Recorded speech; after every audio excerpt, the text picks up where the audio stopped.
दर्शकों, स्वागत है आपका आज की एक नई वीडियो के अंदर। आज हम लोग बात करने जा रहे हैं महान योद्धा के बारे में जिनका नाम है अश्वत्थामा। बहुत सारे लोग ऐसा मानते हैं कि अश्वत्थामा आज भी है। आखिर क्यों लोग ऐसा मानते हैं कि अश्वत्थामा आज भी जिंदा है?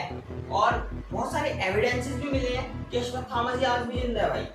तो पूरी कहानी को विस्तार से समझने के लिए हमारे चैनल को सब्सक्राइब कर दें, वीडियो को लाइक कर दें और कमेंट के माध्यम से बताएं कि आपको अभी तक की वीडियो कैसी लगी और अपने दोस्तों से शेयर कर दें और बेल आइकन जरूर दबा देना हमारी लेटेस्ट वीडियोस के अपडेट के लिए। जब महाभारत का दौर चल रहा, श्री कृष्ण जी ने अश्वत्थामा जी की मणि छीन ली। अब वो मणि प्रीशियस थी अश्वत्थामा जी के लिए क्योंकि वो उनके बर्थ से उनके माथे पे यहाँ पे लगी हुई। अब ऐसा क्यों था?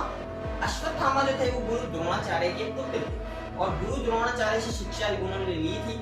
उन्हें ब्रह्मास्त्र और बड़े बड़े अस्त्रों तक का ज्ञान था और भाई वो बहुत ही ज्यादा परम प्रतापी योद्धा भी थे। लेकिन ऐसा क्या हुआ कि वो इस धरती पे अभी भी मौजूद है।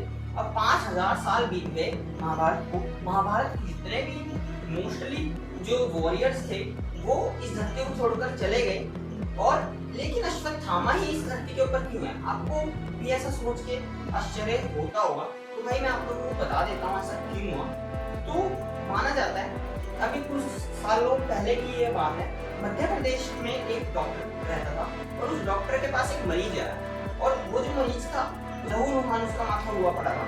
अब हुआ क्या था उसके साथ वो तो डॉक्टर को नहीं बताया, लेकिन जो डॉक्टर था वो बेचारा उसके घाव को ठीक ही नहीं कर पा रहा था। वो डॉक्टर बहुत ज्यादा अच्छा डॉक्टर था लेकिन फिर भी वो उसके घाव को ठीक नहीं कर पाया भाई। तो जो डॉक्टर था उसने पूछा उस आदमी से कि कहीं आप महाभारत वाले अश्वत्थामा तो नहीं है, और हंसने लगा। तो जब वह डॉक्टर दवाई लेने अंदर जाता है अपने कैबिन में तो वो बाहर आके देखता है कि वो आदमी गायब था।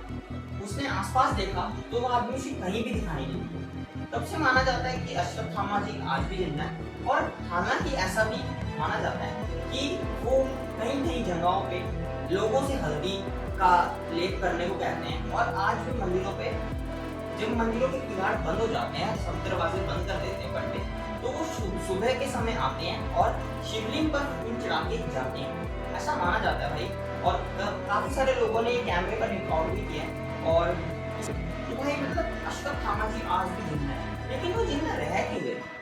क्या आप लोगों ने सोचा है? मतलब बहुत सारे लोगों को तो पता होगा कि वो जिंदा क्यों रहे थे, और लेकिन जिन लोगों को नहीं पता उन लोगों को मैं बता देता हूँ। तो हुआ क्या था, महाभारत 5000 वर्ष पीछे चलते हैं। तो जब महाभारत का दौर था, सब पांडवों और कौरवों के बीच में लड़ाई चल रही थी। तो अश्वत्थामा कौरवों की तरफ से लड़ा था, लेकिन अश्वत्थामा बहुत ही ज्यादा वीर योद्धा था, उसे हराना इतना भी ज्यादा आसान नहीं था क्योंकि जो अश्वत्थामा था उसके पास जो मणि थी उसमें ऐसी शक्तियां थी कि यदि वह उसको कोई भी बीमारी, पहली बात तो उसको असर ही नहीं करती थी कोई भी बीमारी, और उस पर कोई भी अस्त्र का प्रभाव नहीं पड़ता था। इतना ज्यादा महाप्रतापी योद्धा था वो अश्वत्थामा। लेकिन उससे उसकी मणि छीनी क्यों गई और किसने छीन ली उसकी मणि? क्या आप लोगों को यह संदेह नहीं होता? तो मैं बताता हूँ क्यों छीनी गई उसकी मणि और किसने छीनी। तो बात कुछ समय पहले की है, महाभारत के दौर की। अश्वत्थामा ने सोचा कि मैं पांडवों को उनके घर में घुसकर मार डालूं।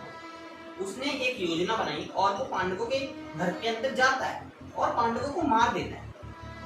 और उसके बाद वो बहुत ज्यादा खुश था कि मैंने पांडवों को मार दिया, लेकिन उसे नहीं पता था कि वो पांडव नहीं थे जिनको उसने मारा है, वो पांडव के पुत्र थे। और जिसके कारण श्री कृष्ण जी को बहुत क्रोध आ गया और श्री कृष्ण जी ने उसे सबसे पहले तो उसकी मणि यहाँ से निकाल ली और उसे हमेशा हमेशा के लिए यह श्राप दे दिया कि जब तक कलयुग खत्म नहीं होता तब तक तू इस धरती पे ही रहेगा और भटकता रहेगा दर बदर, और जैसे तूने उनके पुत्रों को कष्ट पहुंचाया है वैसे ही तुझे भी बहुत ज्यादा सालों तक कष्ट भोगना पड़ेगा। इसीलिए माना जाता है कि अश्वत्थामा आज भी जिंदा है। और भाई बहुत लोगों से वो लेप मांगता है, हल्दी का लेप मांगता है, और बहुत सारे लोगों को वो साक्षात दिखा भी है। तो इतने ज्यादा परम प्रतापी योद्धा चिरंजीवियों में इस प्रकार आए थे और अश्वत्थामा ज्ञान वाले योद्धा थे क्योंकि उनको ब्रह्मास्त्र का ज्ञान था और भी बहुत सारे अस्त्रों का उनको ज्ञान था। और माना जाता है कि गुरु द्रोण जो थे उनके पिताजी, उनकी ही शिक्षा के कारण उन्हें ये जो है वरदान बहुत सारे प्राप्त हुए। और भाई आप लोगों को क्या लगता है कि क्या अश्वत्थामा आज भी जिंदा है, क्या फिर एक मिथ है? मुझे कमेंट करके जरूर बताएं, और चैनल पर नए हैं तो चैनल को सब्सक्राइब करने जरूर जाएं। तब तक के लिए जय हिंद, वंदे मातरम, जय श्री कृष्ण।